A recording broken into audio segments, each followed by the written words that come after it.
So my talk is entitled Weaving New Ways of Knowing. And there are two parts. Part one, Embodying Futurity on Memory and Forgetting. Cultural theorist and historian Joseph Roach suggests the most persistent mode of forgetting is memory imperfectly deferred. In the first part of this presentation, I will explore the role of memory and the ethics of strategic forgetting in a future imaginary that wishes to shift the narrative of power, extraction, and commerce to a narrative of collaboration, curiosity, and exchange. I use storytelling as my medium. In the second part of my talk, I will explore the concept of loss as a generative space for creative imaginings that lean into the possibility of weaving new ways of knowing. The story. It is 2251. For the past 85 years, there has been lasting and meaningful peace amongst the global nations. All Western governing bodies have been replaced by the Seventh World Indigenous Transoceanic Coalition Hub, or SWITCH. SWITCH is a depoliticized network of citizens made up of indigenous nations in what was once called the developing world, who formed an alliance with indigenous communities in Africa and the Americas, supported by the World Associated Diaspora of Color Coalition, or WADOCO. After the Great Sickness, there was a collapse of the United States government following the ultimate impeachment of the President of the United States in 2022. At the same time, the vote of no confidence in the parliamentary system in Canada in 2023 and the collapse of the European Union in 2025 birthed a new governing structure entitled SWITCH. SWITCH, which had been operating as an underground network of concerned revolutionaries, were well placed to step up to create a new leadership network that truly represented the people. SWITCH's campaign was simple. Instead of "we the people for the people," or "the people have spoken and time's up," all effective mainstream campaigns of refusal, SWITCH's strategy of silent refusal, fueled by an ethos of grounded realism, made their powerful message undeniable. Our grandmothers have spoken. We will not rest until they rest. Going beyond a mere slogan or campaign promise, SWITCH's message was backed up by well-articulated action plans to bring about world peace by returning and exchanging traditional ways of knowing, being fueled by their governing value of kinship. This was a movement that was well overdue, brought into existence from an organized global state of refusal to participate in all forms of dominance and control disguised as democracy. With the collapse of the other political structures and the growing outcry for dwindling resources, SWITCH was elected as the new governing body in an historic landslide vote in 2026.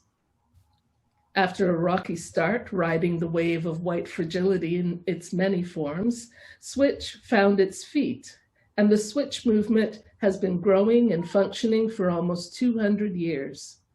Founded in shared traditional values of kinship, autonomy, communality, reflexivity, truth, and responsibility, the primary mission of SWITCH is to restore the principles of peace and collaboration in all areas of development, including trade, governance, national, international, and intergalactic travel, education, arts, communication, social progress, and environmental futures. The central priority of SWITCH is to advocate for environmental sovereignty at all costs. In other words, to give back to Mother Earth the resources she needs to restore herself in response to the SWITCH governing body's new Environmental Policy Agreement, or NEPA. Mother Earth began to repair herself in 2033 and is today 98% restored.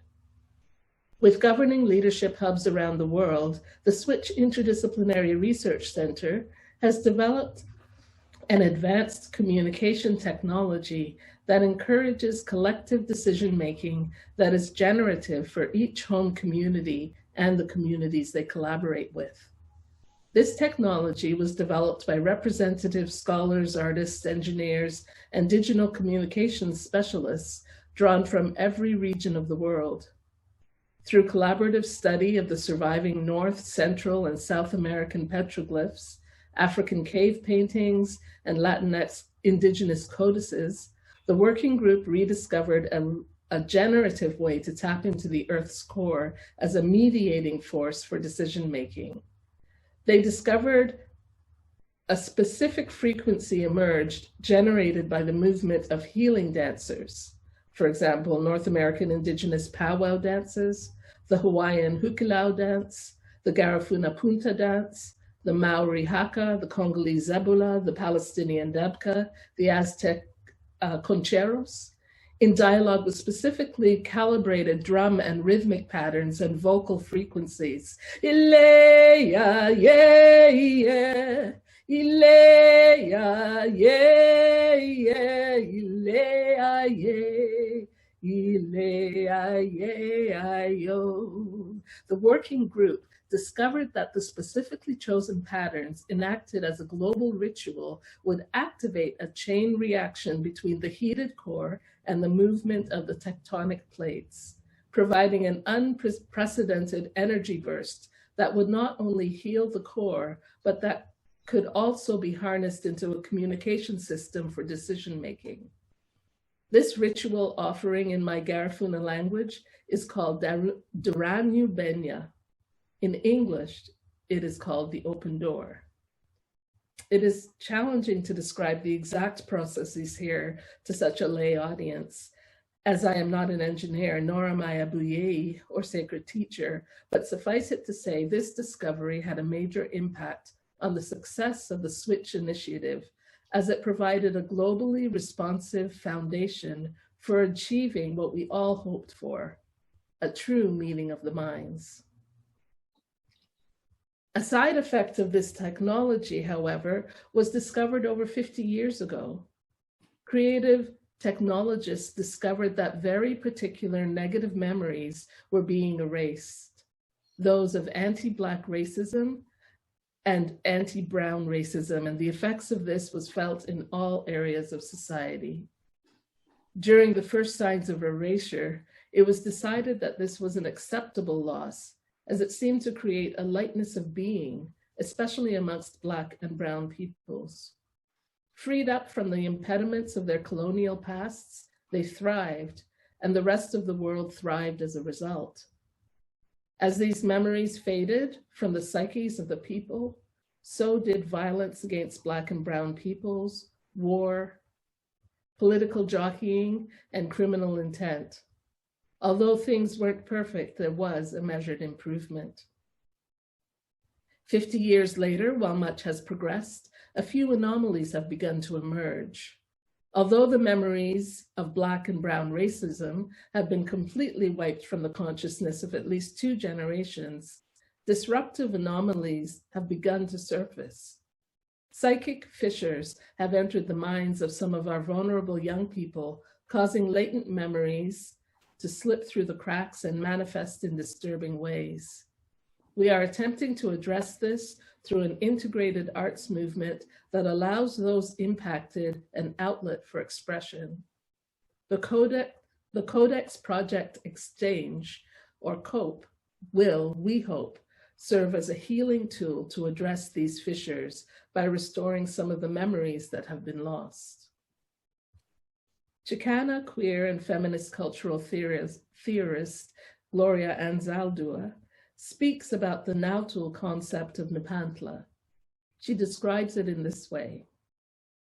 Living between cultures results in seeing double, first from the perspective of one culture, then from the perspective of another. Seeing from 2 or more perspectives simultaneously renders those cultures transparent.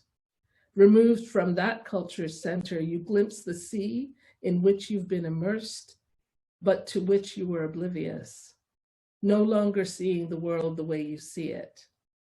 For Anzaldúa, Nepantla is terra incognita, and living in this liminal zone means being in a constant state of displacement, an uncomfortable, even alarming feeling.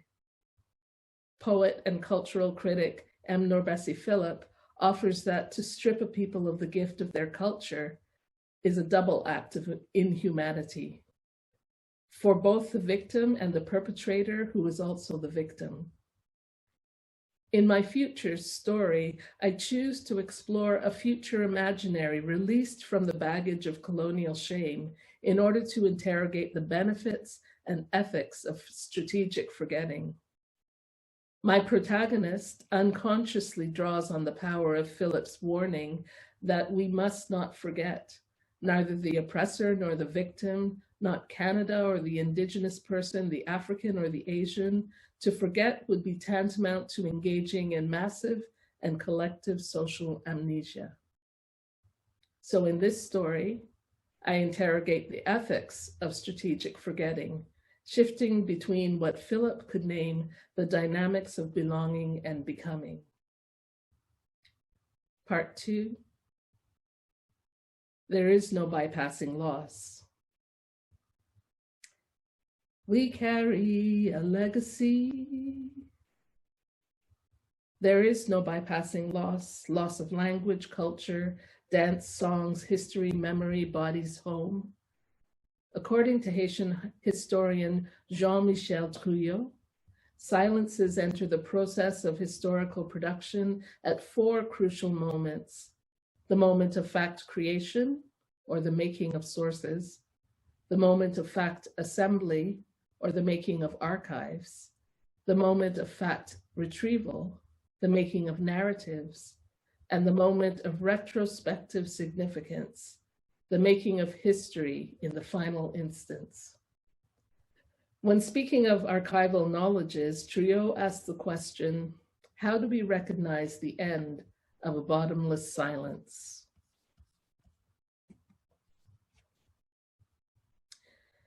There are stories mingled in our blood, buried in bones and breath, stories waiting to be told. Our bodies naturally make images consciously and unconsciously. This is not only for communication, but in response to our environment, our history and experience, our needs and desires. When we create story from these images, we increase our ability to see and capture them in space and time. If indigeneity were linked to water instead of earth, how would that change the language of ownership or one's sense of rootedness? The African storyteller has often been described as a chameleon.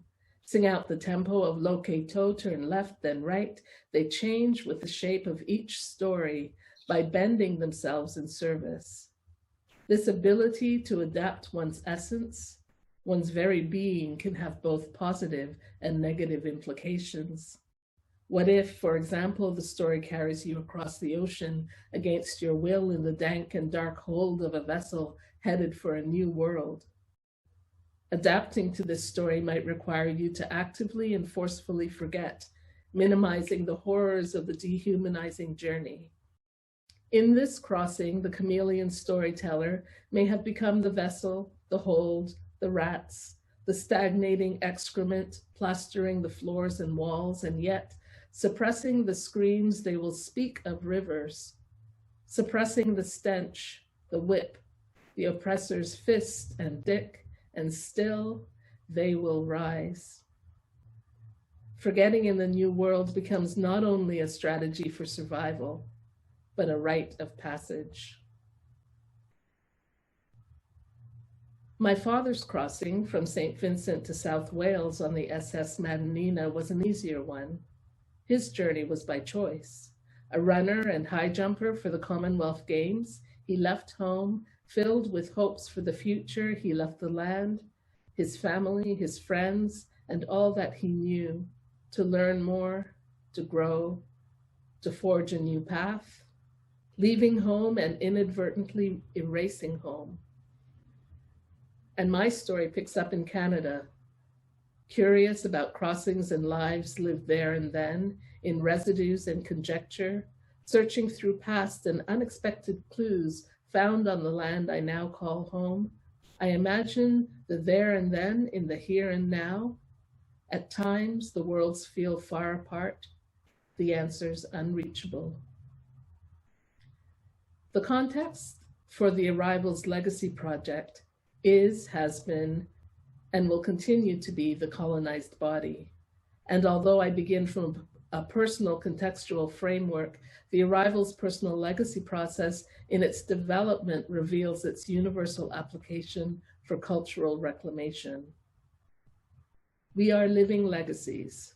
We gather, deposit, and imprint residues in every interaction with our past, our present, and the world around us.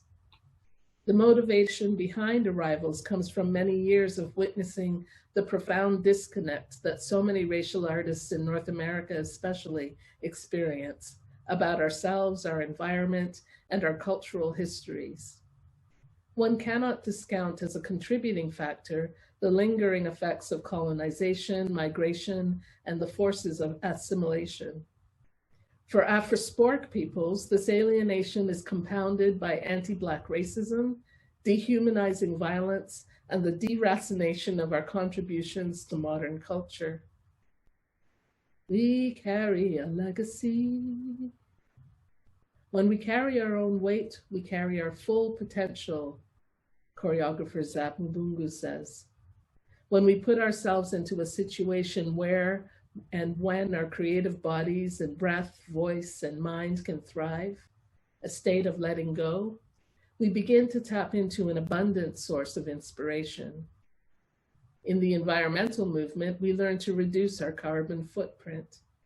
In ceremony, we learn that we must deepen our footprint, step fully into our stories, and let them unfold around us. Poet laureate Derek Walcott speaks of the roughly hewn beauty of our inherited fragmentation as Antillean peoples. He says, break a vase, and the love that reassembles the fragments is stronger than that love which took its symmetry for granted when it was whole.